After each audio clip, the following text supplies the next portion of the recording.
Hi everyone, welcome to this webinar, What's New in Revit 2023.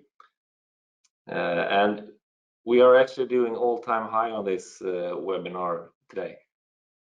It's more than 1,000 people that has signed up for it. So, my name is Patric, and I'm a senior consultant advising the AC industry in Sweden, Norway, and the UK. And I've been working with Symetri for a little bit more than 15 years. And actually 14 of those years have been with Revit.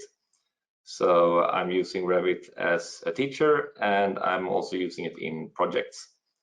So I hope that I have the skills needed to make this presentation as good as possible. I'm going to do it like this. I have an agenda, and I'm going to focus on general enhancements because I want to have as much as possible for all of you. But then I'm going to have a couple of features for architects, a couple of features for structure and MEP, and then I'm going to end with my top 5 Naviate features for Revit. So Naviate is our add-in for Revit. So that's how it's going to work. I can see there are still people dropping in here, but I think I will move on with the presentation. It's really fun that so many are attending anyway. So to make the performance as good as possible, I'm going to turn my camera off now. So turning that off now. General enhancements. So I'm going to show you a couple of slides and then I'm going to demonstrate it for you. Because I don't want to talk too much to the slides. I'm more fond of getting it into Revit. So hide folding lines.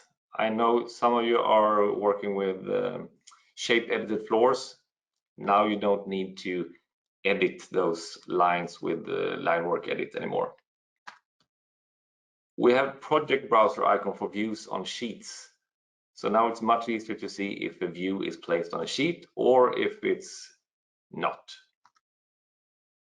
Swap views on a sheet. If you by accident place the wrong view on a sheet, you can easily swap it. I'm going to show you how that works. You also have view reference search.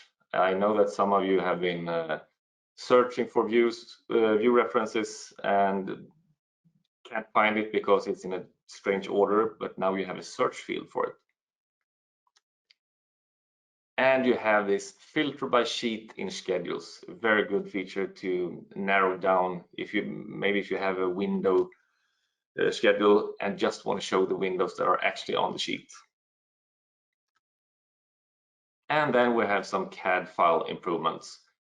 So if you want to place a CAD file on a level, you can do that as always, but now you can also place it on a named horizontal work plane. And you have a new parameter, enable cutting in views. So that's the first couple of features I'm going to show you. So let's go into Revit. And the first thing we see is a floor with some folding lines in 3D. So I know you previously used line work edit to use invisible lines and then just click the line to get it off. But now you can go into visibility graphics instead and just find the floor category and uncheck the folding lines. So that's much faster. But what if you want to keep one of the lines?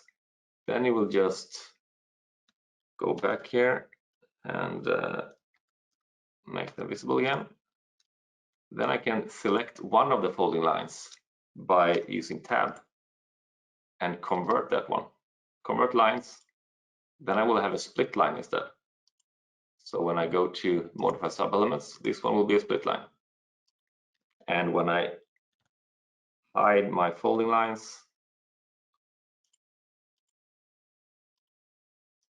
the split line will still be there. So there's a way of selecting which line should be shown and which one should not. And it works in every view. So in 3D view or in a plan view, doesn't matter. Then we have all these new icons that we have here. We have filled blue icon, that means it's on a sheet, quite obviously. And if it's not filled, it's not on a sheet. But then we have one more icon and it's half filled. That's when you have a schedule that has been split and is not placed, not all instances are placed on the sheet. That means it's half filled. And I think in the future, I think I would like to have that one on this view. I have a lot of dependent views and not all of them are placed on sheets. So I think I would like to have one half filled on that one as well. So maybe in the future. But what I can see here is something strange. One of the dependent views are not placed on a sheet. This is for level 10 and this is for level 11. Part 12 probably needs to be swapped. So I go to my sheets and I have my sheet there and I can see that it doesn't only need to be swapped. Something is not good with this view. I have a section going outside the sheet here.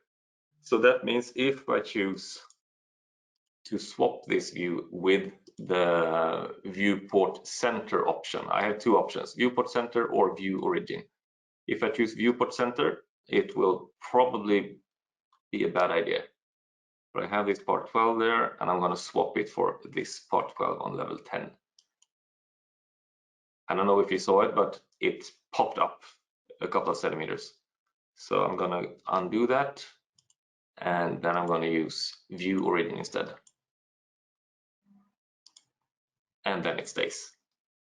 So that's how I use swap views. And then I want to have a view reference for the view next to this one. And that's part 11. So I go to view, I add my view reference. And just to make it a little bit harder, I'm going to show all the views in the list. So it's not that easy to find maybe, but if I just type part 11 on this one, it's going to show everything that has part in it and everything that has 11 in it. So here is my view that I want to have.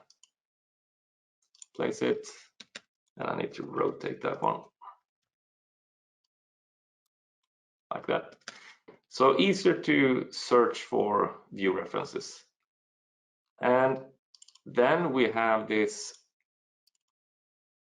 schedule, a window schedule on the sheet, saying there are 814 windows, but that cannot be on this small view here. So what I can do now is double click my section and go to filter. And there I have it, filter by sheet. A very good feature because now it's only going to show the windows actually showing on this sheet. So it's 6 in swing and 6 out swing, total of 12. And if I go into this view and select all instances visible in view, I get 6 of those and probably 6 of these. Yeah, so it's correct, 12 windows.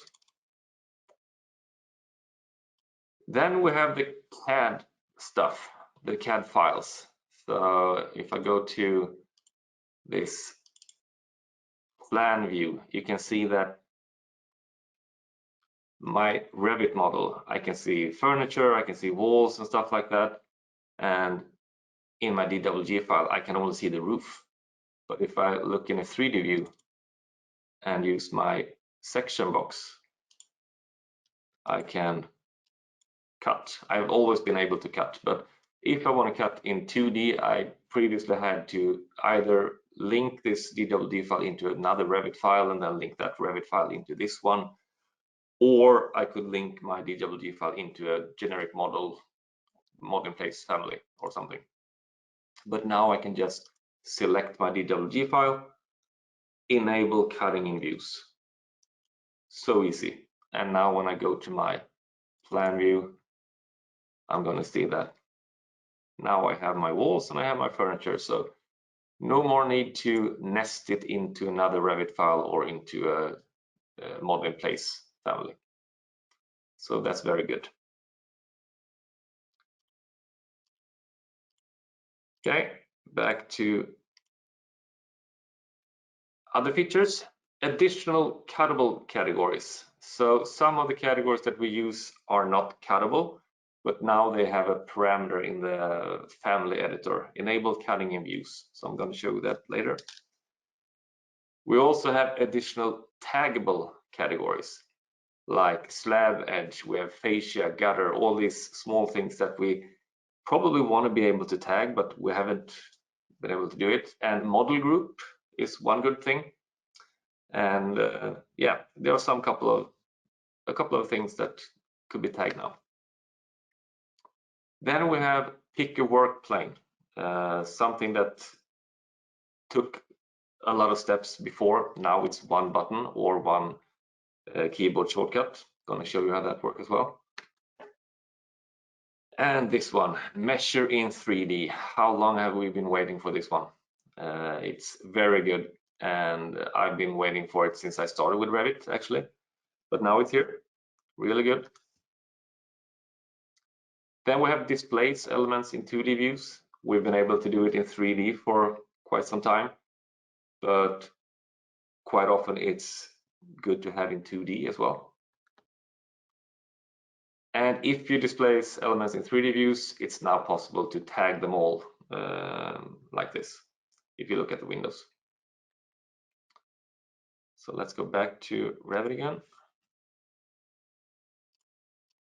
And then we have these cuttable categories, like this fridge I have here is not cuttable, but these caseworks are cuttable. So I'm going to place a section in the middle of the fridge and the casework.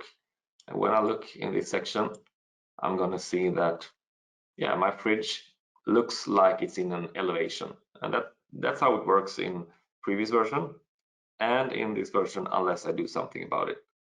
So I'm going to find that family, edit family, and then I have this one, enable cutting in views. Just check that one, load it into the project and close. Don't want to save it over at the existing version. And now I will see that it's actually cutting my fridge. So that's a good feature, I think. Then we have additional taggable categories. I have a group here for kitchen. So now I can tag this group and get the name of the group perhaps. So this group is named kitchen 1. I get a tag for kitchen 1. And you could, or you can tag groups in Revit 2022 as well, but you need to use multi-category label for that one. Well, multi-category tag, I mean. But now you have this tag is model group tag, not a multi-category tag. So that's also good. Then we have this one, pick a work plane. I'm not sure how much you work with work planes, but I do it quite a lot. Until 23, I used work planes for measuring actually. So if I want to measure something on this wall, I would probably isolate the wall first and then go to architecture, set work plane, and pick a plane, go all this way, and then select this one, and then use the line tool to measure. That's how I do it before 23. But in 23, I would easily use pick a plane instead of set work plane. Just pick a plane and choose the plane you want to use. And then I can draw on that plane. Or maybe I want to use another tool for one of these faces. So I use the keyboard shortcut now, PK, for pick a plane. So the top of the roof, and then I use maybe a beam system to create my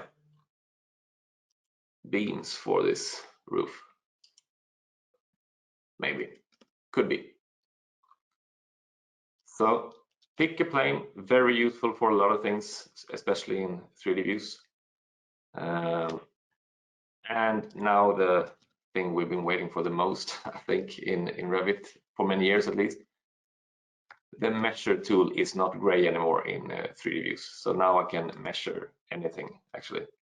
So if I want to measure a window here, I can do that. The diagonal, or if I want to take that one and that one, and you can see it stays because I've checked the chain up here. So it will stay until I click escape, and it will also give me the total length of these.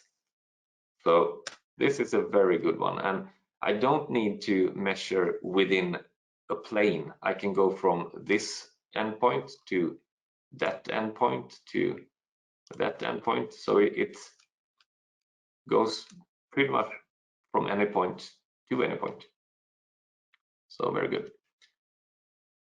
Then we have displaced elements in 2D. So maybe I want to displace these windows. So I can just select them. And now you can see displace elements is in 2D. So I can move these out like that.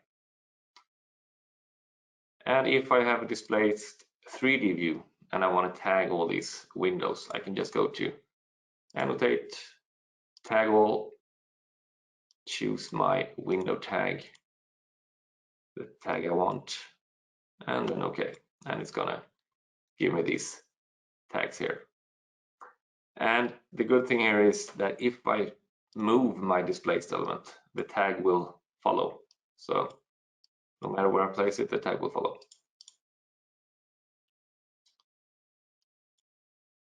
Okay. Back to this one again. So next feature is IFC parameters and export mapping dialog to make it easier to maybe set one of the categories or one of the objects within a category to be exported as something else. Maybe I used a wall for a foundation or something. Then I don't want it to be exported as a wall. I want it to be maybe exported as a slab or something. So now we have a very good interface for doing that. And this one is actually one of my favorites, IFC export named sites. So now you can create modified IFC exports and select the site you want to export. So sometimes you have multiple sites. Now you can export them with different settings. Very good. We have also some major performance improvements by having the option to not see all these small icons that pop up when we select things. So I'm going to show you exactly how that works. And quite often it's hard to see how the performance improvements are doing, but in this case, it's very obvious that it's a really big improvement. And then we have Dynamo and Dynamo player improvements. So I'm going to demonstrate that for you. So the IFC export, if I go and select one of my walls here and go to properties, I can see that I have these parameters, and I know that a lot of add-ins have had this for long, but now it's native in Revit. Export IFC as, and I have already changed this to IFC footing. Not very good, but I can choose something else in here. I have all these IFC products to choose between. So that's good. And then we have in the export dialog.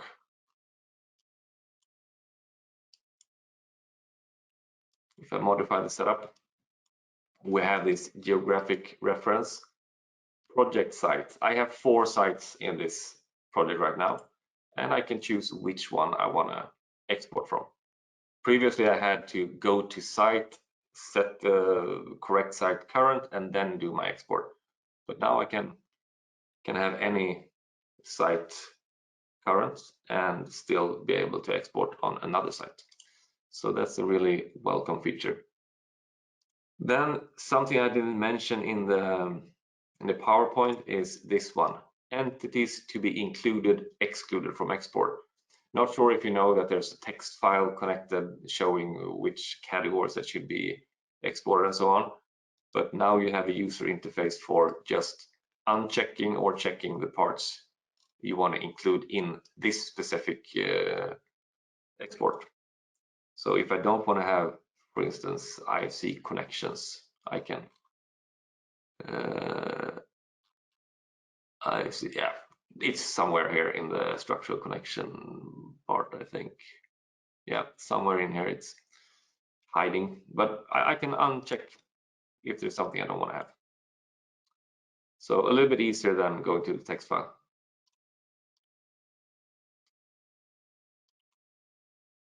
Performance improvements. When we select a large number of objects, this happens.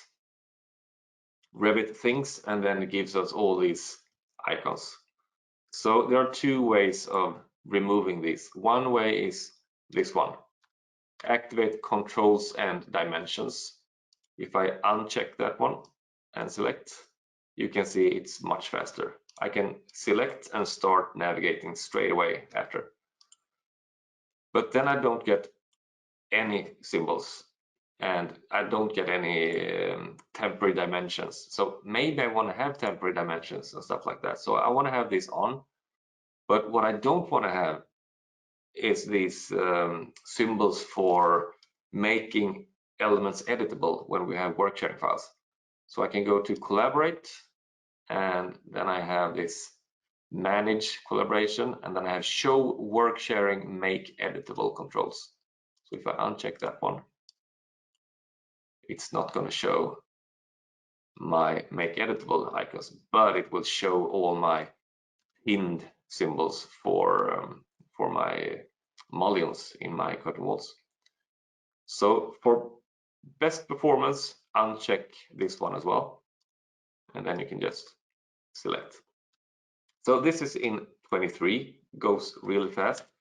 I'm actually going to show you in 22 now. So you see how it's exactly the same model.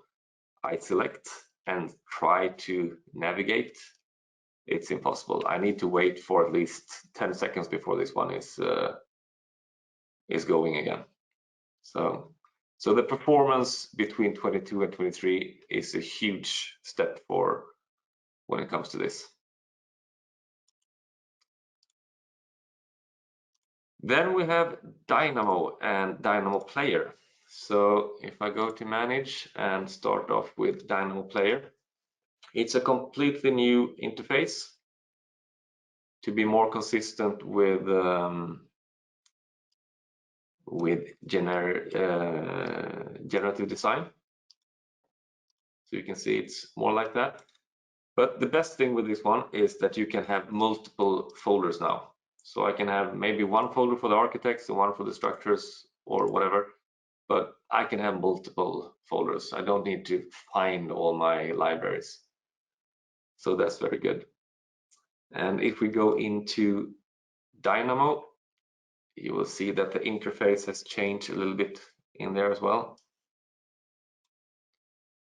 It's a quite dark theme, and the best thing in Dynamo, the new features here is that when you have a new node, you can just drag it into a group and it will be included in that group. So instead of right clicking and doing all these things, and you have not only a headline for the group, you also have a description now. So you have both headline and description. Very good. And then you have the possibility to, if you add a note and you want to have this note showing that this node is for something, you can pin this note. So if I select the node and the note, I can pin it to the node and it will follow. So that's a few new features in Dynamo, but there are lots of new nodes in here. You have all these units, nodes, and a lot of stuff, but I could go on for an hour with Dynamo changes, but we're not going to do that. 22 is still fighting. Okay. So that was the general enhancements. So now I'm going to show you a couple of architectural enhancements. And the first one is interactive solar studies. So if I go to this view where I have solar study going on, I can choose to preview my solar study, and then I get this more intuitive panel. So I can change the shadow intensity if I want to have it darker or lighter, and I can change the sunlight intensity. I can change the speed of this. If I play a preview, I can change the speed from a factor 1 to 10 if I want to have it faster or slower. And I have all these presets much easier to find than it was before. So I think this is quite good. Not sure how many of you use the solar study though, but I think it's quite good. And then we have another feature for you. Duplicate material and assets. And I know for sure that almost every one of you, not only architects in this group, have by accident duplicated a material and changed the assets and didn't realize you changed maybe 20 different materials when you did this, because you forgot to duplicate the asset as well, because you need to do that in 22 and before. But right now I can choose, if I select something here, I will take this floor, go to edit type, and I have this, oops, wood, and it says white here because I failed when I created this appearance here. But if I right click on this one now, I can duplicate material and assets, or I can duplicate using shared assets. So this is the old behavior and this is the new one. So if I choose duplicate material and assets, I will get a new material and I will get a new asset. So I still need to rename them individually, but at least I get the copy of the asset. So that's very good.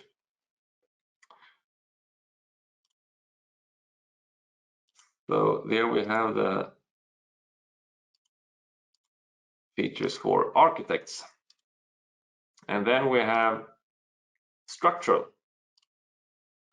And then we have a lot of things regarding rebars. So it's been focused on structure this year. So I'm not going to show you everything, but I'm going to give you 3 things. Displaced rebar representation to show more clearly where the rebars are. And we have adaptive propagation for rebar. And we have effective solid rebar visualization in 3D views. So these are 3 really good things. So I'm going to do a demonstration for that. And I'm going to close this here.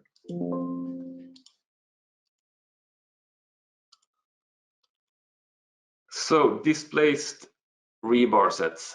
If I want to show that this is a Swedish B-järn, it's called.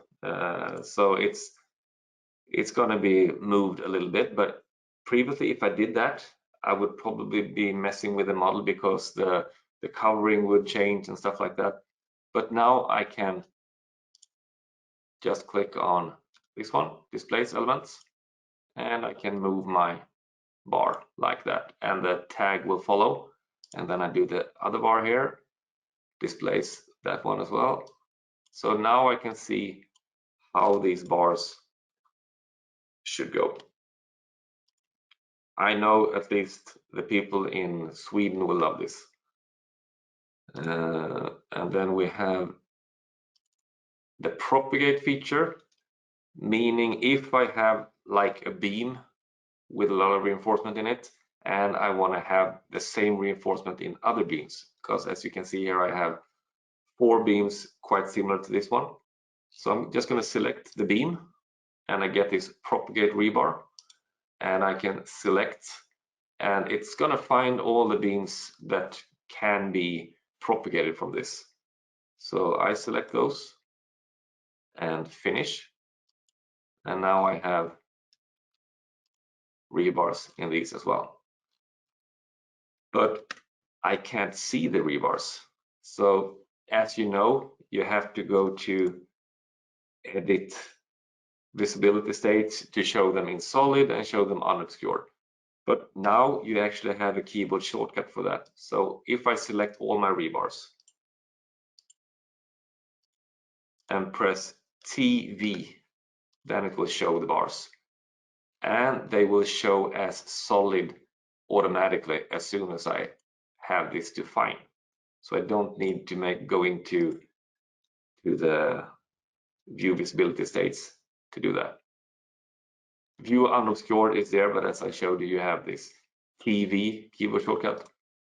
And I'm going a little bit off script now. I just have to show you that I have keyboard shortcuts for unobscuring all the bars or showing all the bars. So right now I'm pressing minus, and now I'm pressing plus, showing them. So it's actually a Naviate feature. In Naviate structure we have this hide obscured or show obscured. Just want you structure people to know that. Okay, let's go back to the presentation. I've done the demo for structure, and now it's time for the MEP. So you have some new parameters for sloped pipes or other objects. So you can now show the start elevation and end elevation of the actual pipe or for the insulation. And you also have the possibility to rehost MEP connectors in family edit mode. So I'm going to show you these two features.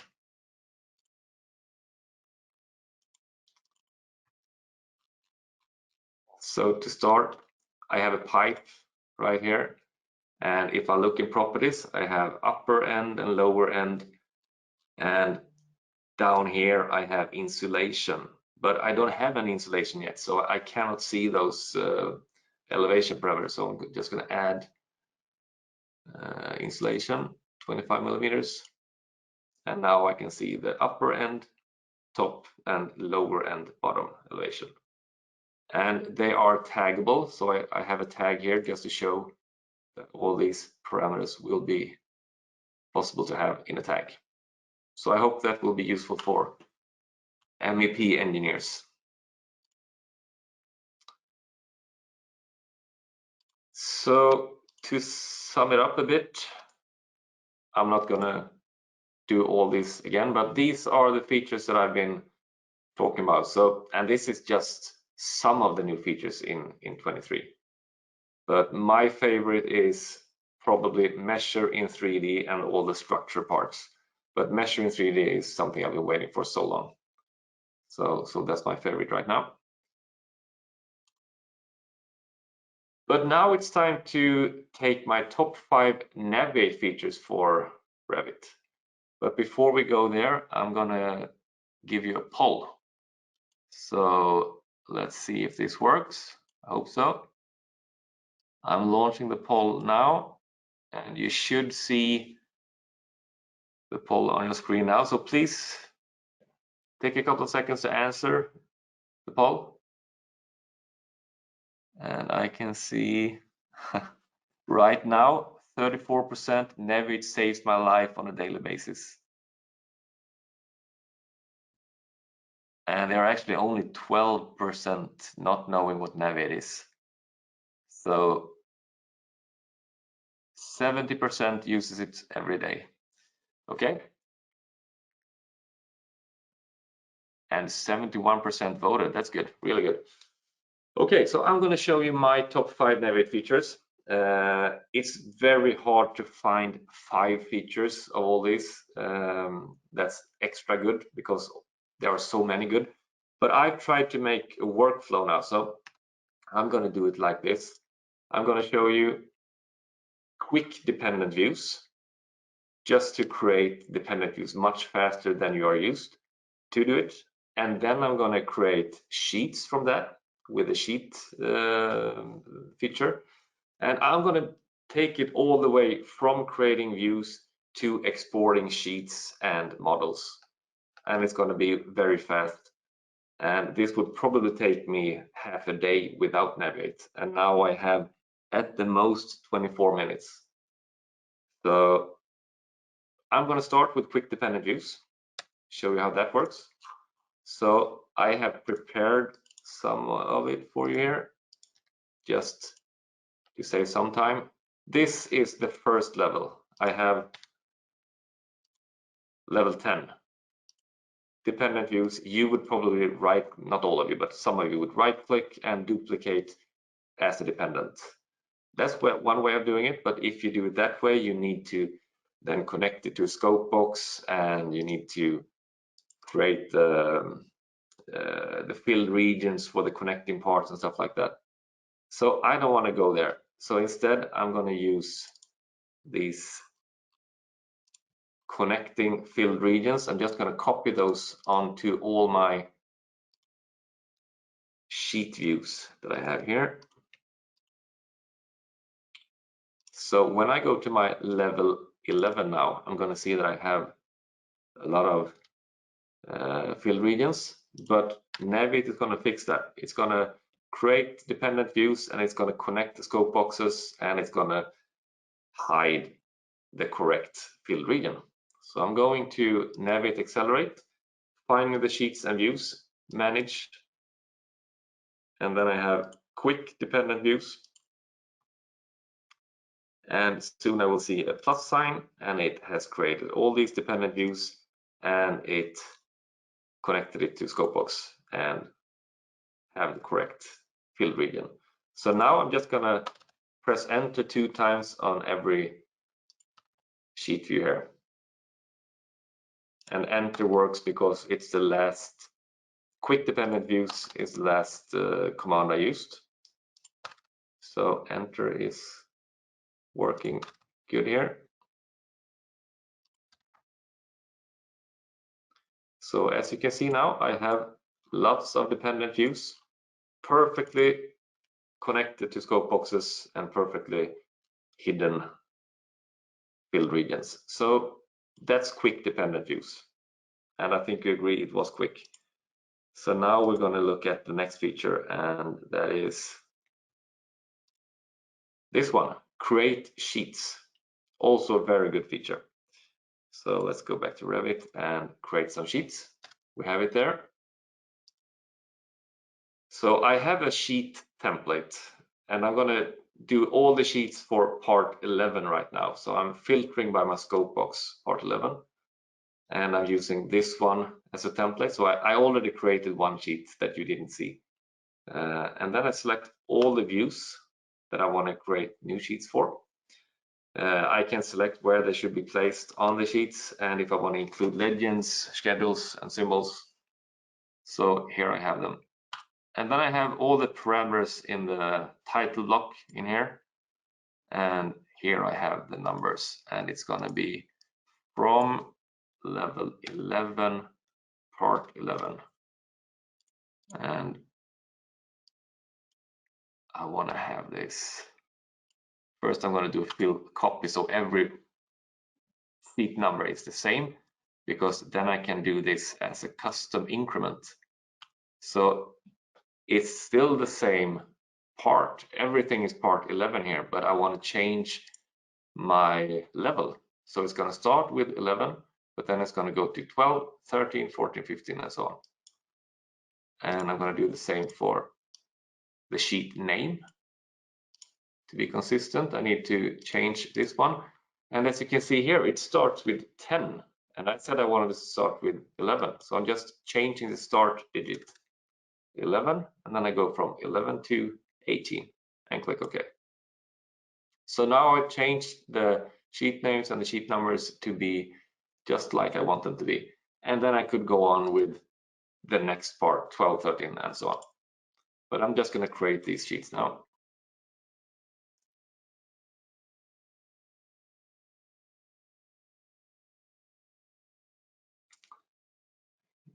And there we go, 8 sheets created. Close this one, and now you see they turned blue, all my part 11. And I see my sheets here. And just to check now, this is the first one, the template that I created. If I check the level above, I can see that it's placed exactly on the same place. And to make sure that it is, oops, I accidentally moved this one. So now it's not in the same place. So to make sure that it pops back to the exact correct place, I go to edit sheet parameters, which is the third feature in my top 5 list, edit sheet parameters. So instead of going to the title block or whatever, I go to edit sheet parameters and I choose to filter by part 11. And then I have all these. So maybe, I know there are people from UK here, they don't say plan and deal, they maybe say level and part. So I'm gonna start by replacing, search and replace plan with level, and I'm gonna replace deal with part, like that.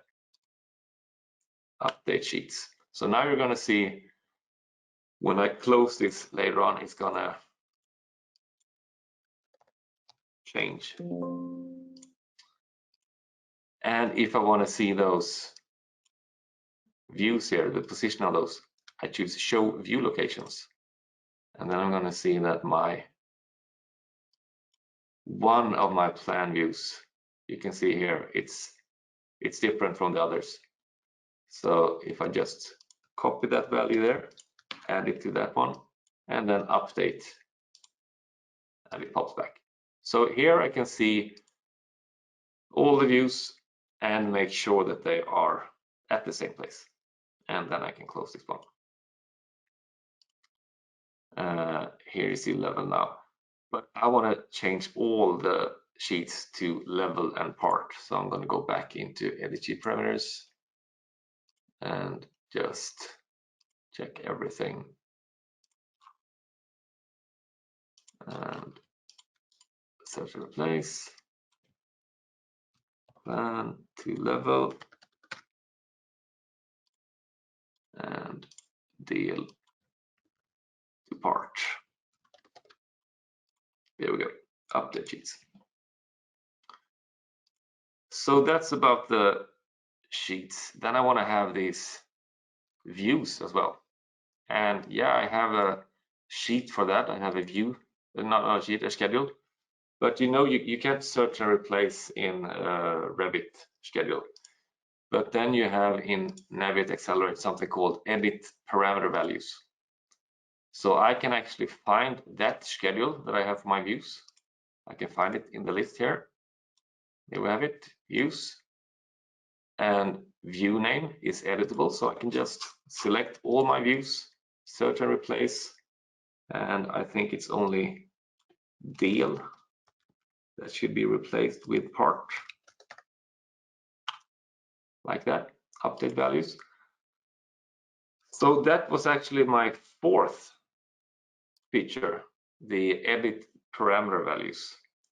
So I just forgot to show you that one in the PowerPoint, but this one, edit parameter values, can be used for almost any category in Revit. And then the last one, publish. Print PDFs or paper and export DWG files, NWC files, and IFC files in one click. So I'm going to show you how I have it in this project. If I go to Accelerate, I have this publish. I could also use the quick print if I just want to print these drawings here. Just use quick print, and you will see 8 sheets will be printed. It's the selected ones, and I can choose how I want to have it, how I want to name them, if it should be just a sheet number or if it should be something more. But I have already set up a publish setting for this one. So it's gonna create the sheets according to the sheet list. So all the sheets on the sheet list will be printed. And I will also print the sheet list itself. I will export DWG files, both internal coordinate system and shared coordinate system. And I will export 2 separate NWC files, one for the first building, one for the second building. And the same goes for IFC export, one for each building and each site. So just going to show you the IFC export that I can in Naviate choose which IFC setting do I want to use. So this is a very good thing. And what view do I want to export? And where do I want the files to end up? And this one is using a global path. So this is where they will end up. But exporting this large project with IFCs and WCs will probably take 5 minutes. So I'm actually gonna uncheck these ones and maybe just do the DWG files and the print and click publish. I don't want to save it. And now it will start exporting to this folder. So you can see that it's working. So the DWG files are pretty soon finished. And the good thing with this is that I create this setup for my weekly transmittal, and then I maybe have another setting for my what do you call it, my revisions. And then I can, instead of printing all the sheets, I can choose to just print from the revision list. So all the sheets that are on my revision list will be printed. So now it's printing my sheets.